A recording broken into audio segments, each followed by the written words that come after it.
യേശുവിനെ അവർ പ്രഭാതത്തിൽ കയ്യാപ്പായുടെ അടുത്തുനിന്ന് പീലാത്തോസിന്റെ അടുക്കിലേക്ക് കൊണ്ടുപോയി. തങ്ങൾ അശുദ്ധമാകാതെ പെസഹ കഴിക്കുവാൻ തക്കവണ്ണം ആസ്ഥാനത്തിൽ അവർ കടന്നില്ല.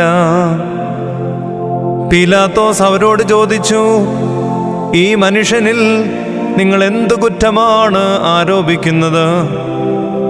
അവർ പറഞ്ഞു, കുറ്റക്കാരനല്ലായിരുന്നുവെങ്കിൽ ഞങ്ങൾ ഇവനെ നിന്റെ അടുക്കൽ ഏൽപ്പിക്കുകയില്ലായിരുന്നു. പീലാത്തോസ് അവരോട്, നിങ്ങൾ തന്നെ അവനെ കൊണ്ടുപോയി